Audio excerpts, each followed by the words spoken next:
Hey guys. New and improved microphone placement, so let me know if this one is loud enough for you. This is the play along video for sound development, intermediate level. It's book 3, the green one, page 7. Today we're talking bow speed changes. I'm going to go ahead and make sure that we're being very aware that at a heavier weight, we're going to slow the bow down, really let that sink into the string. And we want a lighter sound, we'll speed it up to let it skim across the top of the string. Let's begin. We'll be on number 28, changing from slow to fast bow speed. I'm going to move the bow slowly for the first 3 beats of each measure with a medium bow weight. Each 4th beat played with a fast bow speed. The up bow will travel just as far in the 1 beat as the previous slow bow did in 3. So the same distance in each bow stroke, even though they're different durations. Here we go. We'll play this through twice. This is number 28. 1, 2, 3, 4.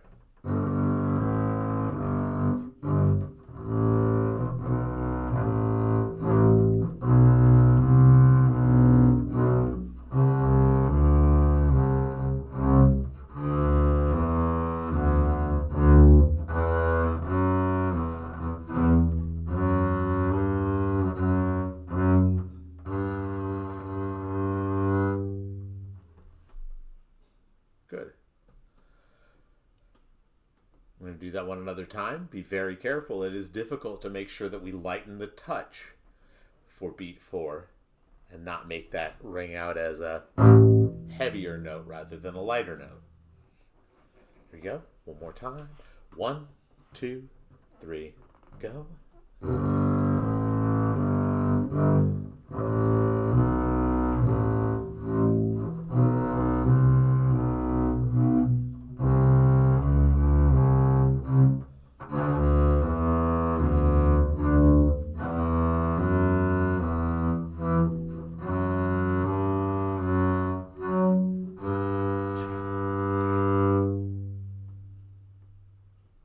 Good.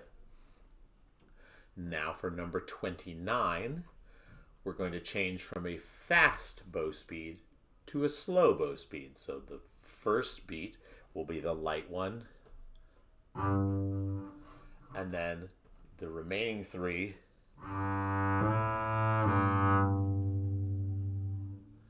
so light and fast, followed by 3 heavier and slow.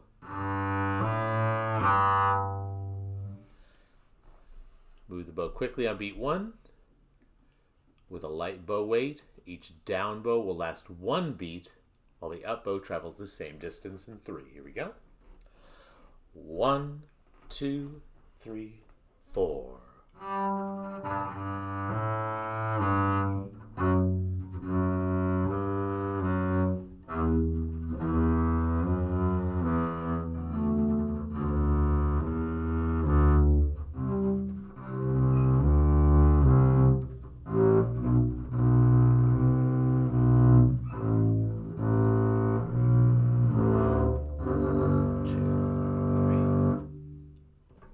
Good. And make sure we're altering the bow weight so that our dynamic can be true to what's written on the page.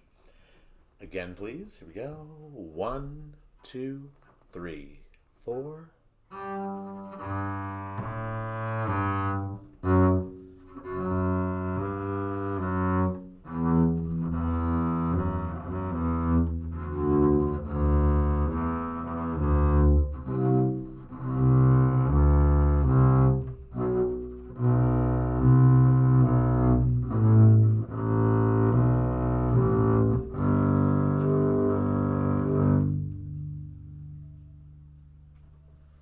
Nice. Now we're going to save and spend the bow. This one is even a little more complicated. Within one bow stroke, we're going to have two different speeds. Do we expect this to be perfect the first time? No, that's not reasonable. It's fine. Just work at it. This is a thing that over time we can get better at. So we're going to begin with a slow, heavy 3 count, and within the same bow stroke, change the speed and lighten the touch. And make sure then we go back to that slow and heavy. And then change the speed and the weight for beat 4. It should be smooth across. The tenuto marking there does indicate that we're not re-articulating in too heavy a way, just enough to give it a little bit of difference without separation. So here we go. Save and spend the bow. 1, 2, 3, 4.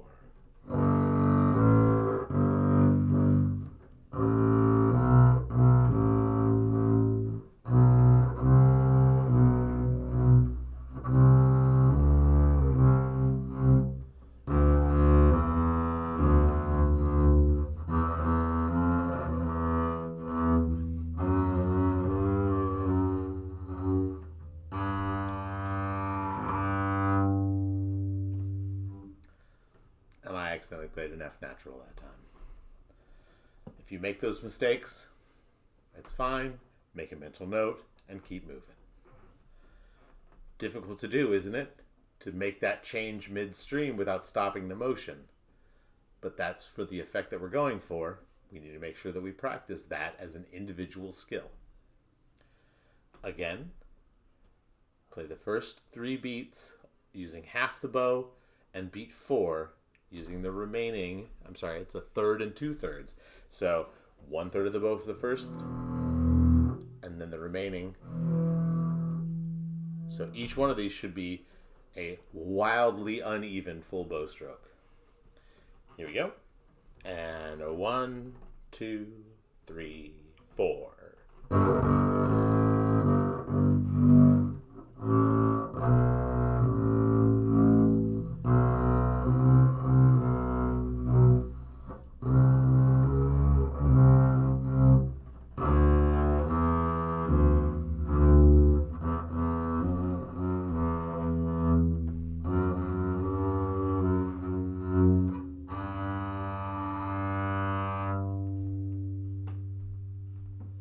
Good.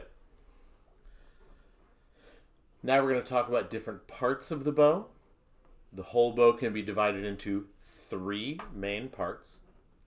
The lower third, down by the frog. The upper third, up by the tip. And the middle third, obviously in the middle. When we talk about the bow put in thirds, we do not talk about those thirds overlapping. Sometimes we'll talk about the bow as the upper half, lower half, and the middle half, and the middle will overlap. When we talk about this bow in thirds, though, we're talking about sections that do not overlap. Last for today, we're going to play Sakura. That is the playing quiz. Make sure that we go in the proper part of the bow for each portion. Tilt at the lower dynamics. Andante is the tempo. And as we go across, we should be making the transition across sections of the bow. We should make the transition across sections of the lanes of the string to get that nice, big, dynamic change. Here we go. Beginning, 2, 3, 4. Apologies. I got distracted by the dog and I started on the wrong note. I will begin again on the correct note. Here we go. 1, 2, ready, go.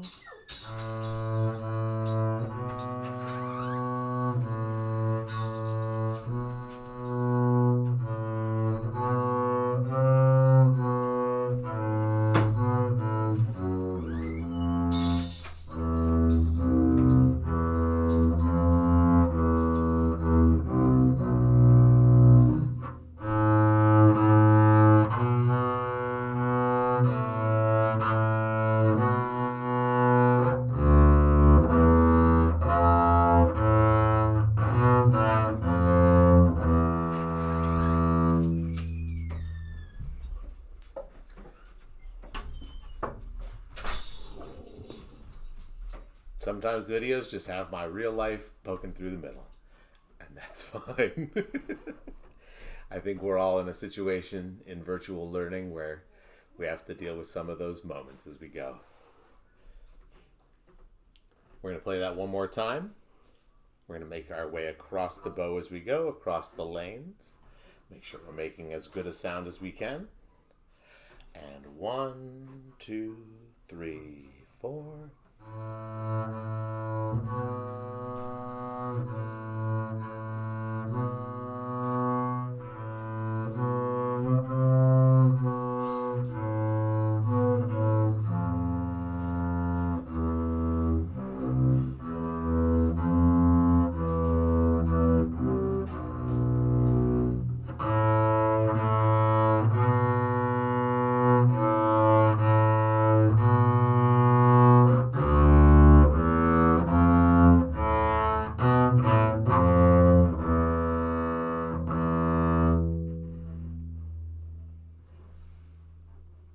Good.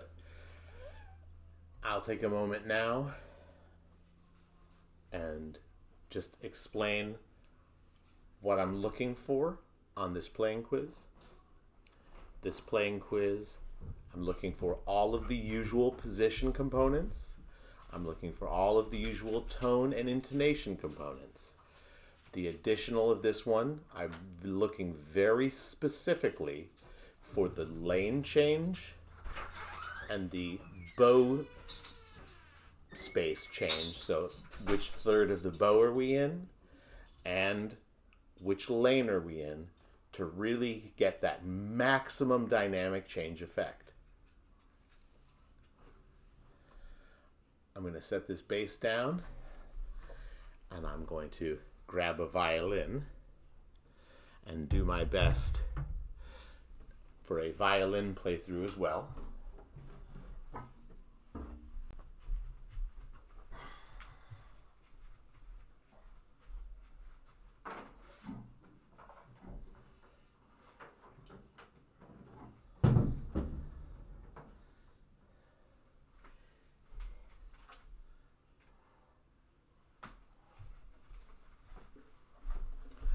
Violin certainly not being my strong suit, but it was asked that the piece be demonstrated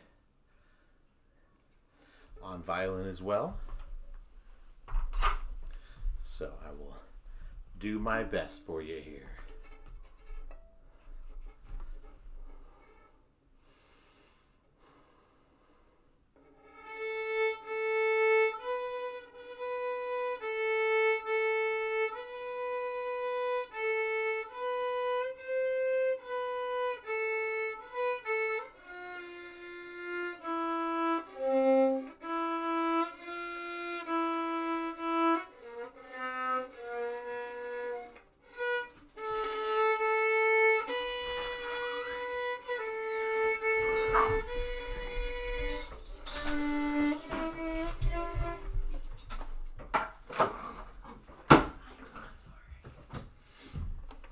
I'm not starting this video over again. It's too much. I will try that piece again without a dog jumping on me, and we will all laugh about this in class. I don't think I have enough rosin either. If you are not among those that was interested in seeing this demoed on a violin and you don't care and you are tired of seeing me have hilarious interactions with overly friendly dogs, you may stop the video and go ahead. That's not a problem. but for those that wanted it.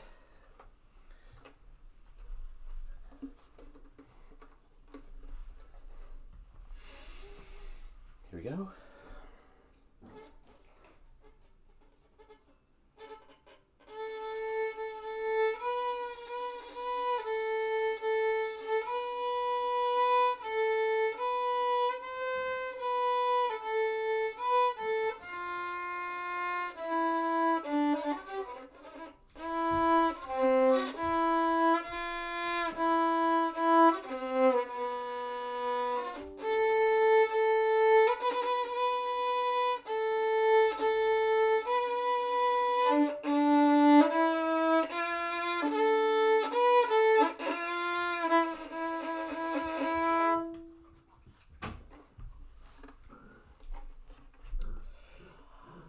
I do not consider myself a model of tone or technique on violin,